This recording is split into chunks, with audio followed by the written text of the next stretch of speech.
Alright, let's take a look at the cards I played in the Eldritch Moon pre-release event this last Saturday. I played red and green. It was 4 rounds, and I won 3 out of 4 rounds. The nice thing about the place I was playing is they have really simple prize structure, 1 pack per win. So I ended up getting 3 packs, which is pretty nice. It's a great structure for beginners and experienced players alike. I think everybody has the chance to come away with something. The only way you're not getting prizes is if you lose every single round, which is pretty hard to do, I think. Alright, so again, red-green. Let's look at the green first. Woodcutter's Grift there, or Grit. Target creature gets +3/+3 and gains hexproof until end of turn. Was kind of handy. I used it here and there to finish off some opponents, to do some defense.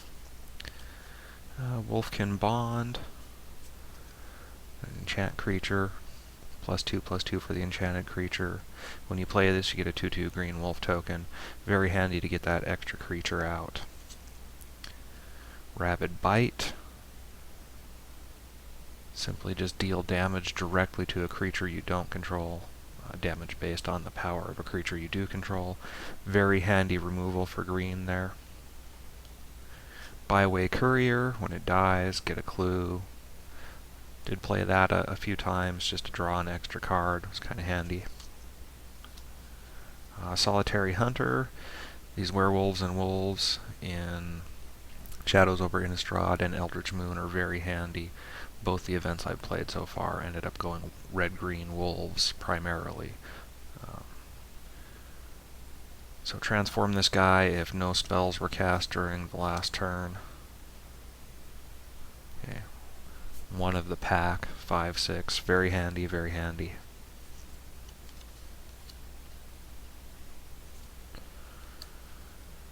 Ulvenwald Captive. Defender, but tap for green mana. Spend 7 to transform him. Becomes 4/6.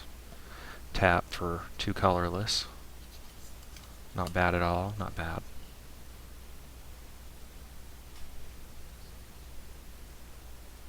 Bloodbriar.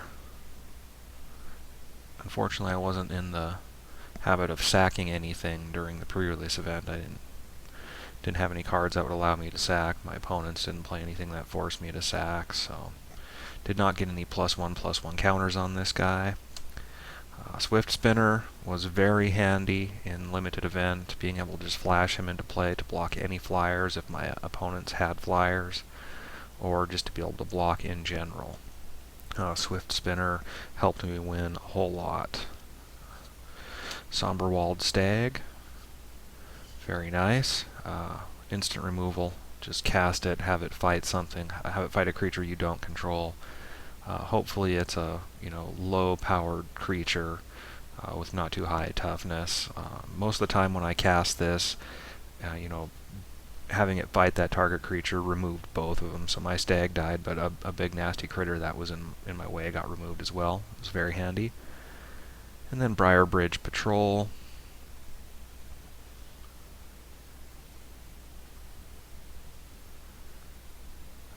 Again, I didn't get this out all that often, so I didn't get too many clues from it. And obviously I wasn't playing a heavy clue deck, so I didn't get the chance to put any creatures from my hand directly onto the battlefield. So those are the green cards I had. It doesn't look very strong because it wasn't. However, green was my second strongest color out of all the packs I opened, so I went with that in combination with the red cards. The red cards were the strongest out of the packs I opened. Let's take a look at some of those now.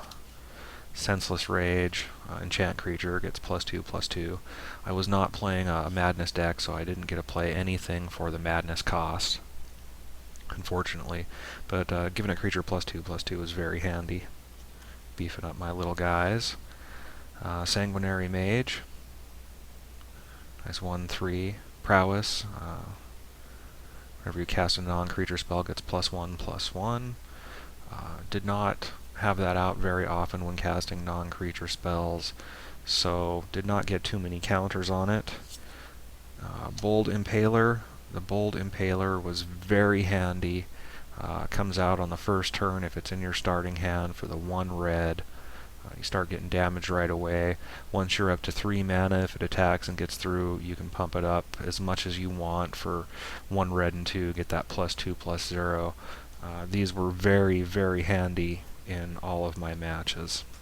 Kind of forced my opponents to save some defenders every now and again and helped me get extra damage. Distemper of Blood. Target creature gets +2/+2 and gains trample at end of turn. Again, I wasn't playing Madness, so I didn't ever get to play this for just the 1 red while discarding it. But being able to beef up a creature +2/+2 and give it trample helped me get extra damage in there. You can see I had 2 Distemper of Blood. There's another Bold Impaler, had 2 of those as well. Bold Impaler was very handy. Savage Alliance, got to play this a few times. It was very handy using the Escalate. I enjoyed playing the Escalate. Did not use it to give creatures trample at all, really. Did do 2 damage to target creature once or twice during my matches. And then 1 damage to each creature a player controls. Did that once just to help remove some of the creatures my opponent had. Smoldering Werewolf. It's very nice, deal 1 damage to each of 2 target creatures, up to 2 target creatures. Was kind of handy, did help me do a little extra damage here and there. However, it was not super beneficial every match I played it. However, once you do get it transformed, whenever it attacks, deals 2 damage to target creature or player. That was very handy, did win 1 round just by attacking with that guy mostly and wiping out smaller blockers with that 2 damage or dealing direct damage to my opponent. Again, only 2 red and 4, so 6 to transform this guy. And then every time he attacks, you get 2 damage to target creature or player. That was very, very handy. Okay. Deranged Whelp, Menace, can't be blocked except by 2 or more creatures. That was kind of nice. I did play my enchantments, instants, and sorceries to give stuff additional attack and power on this guy, just making it more challenging for my opponent to decide how to block. Deranged Whelp was very, very handy. Insatiable Gorgers, attacks each turn if able. Again, I wasn't playing Madness, so I didn't ever get a play him for the Madness cost, which is same converted cost there of 4, but 1 red and 3 instead of 2 red and 2. Did not get this guy out an awful lot, and he was not extremely beneficial when I did. Having to attack every turn, though, that does put your opponent under some pressure. Collective Defiance here, very nice card. Enjoyed playing this, enjoyed the Escalate. I did do 4 damage to target creature whenever I needed to use this, or 3 damage to target opponent. Use that a few times just to finish off my opponent the last 3 life or so. Flameblade Angel, very handy card. 4/4 flyer for 2 red and 4, so that's converted mana cost 6. Whenever a source an opponent controls deals damage to you or a permanent you control, you may have Flameblade Angel deal 1 damage to that source's controller. Very handy, makes it so your opponent doesn't want to do damage to you or anything you have because they just keep taking 1. Did actually only got this out in 1 match 1 time during the pre-release event, but a very handy card all around. And then Gear Reach Bandit was very handy, having the haste, just being able to throw him right into play and attack with him. Again, transform him if no spells were cast during the last turn. He becomes Wild Pack Alpha. And then, very nice though, whenever a werewolf enters the battlefield under your control, you may transform it immediately. He goes back if 2 or more spells were cast during the last turn. Did not get to transform him but once, and did not have a whole lot of werewolves in this deck, as you can see, so his ability there was not super beneficial to the deck, but having the 3/2 haste was very handy. So as you can see, that's about 23 cards, red and green there. And I put about 9 mountains and 8 swamps into the deck land-wise, shuffled vigorously each match, and did pretty well. Let's look at a few of the other rares I got here. Oath of Liliana. Again, my black was not strong enough to play, so I didn't get a chance to do this. I did not get any planeswalkers, so Oath of Liliana wasn't going to help me at all. Bloodhall Priest, again, did not get played because my black was not very strong. This would have been nice. I would have enjoyed being able to deal 2 damage to target creature or player when bringing this into play. If I had been playing a Madness deck, this definitely would have made it in there. Docent of Perfection. My blue was also not very strong, so playing this just wasn't going to happen. Always nice to get a little 1/1 blue human wizard whenever you cast an instant or sorcery spell. And then being able to transform this guy into a 6/5 once you have enough of those out, you know. And then those wizards getting a +2/+1 and having flying in addition.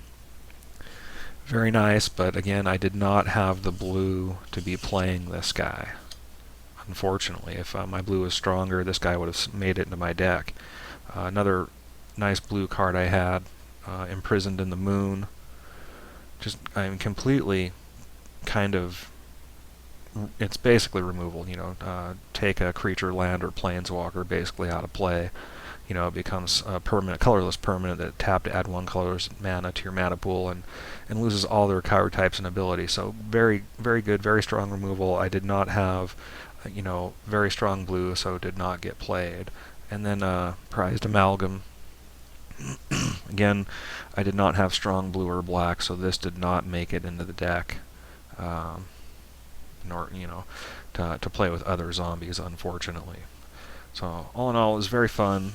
My experiences with Shadows over Innistrad and Eldritch Moon have led me to believe that red and green is a very strong combination for limited events.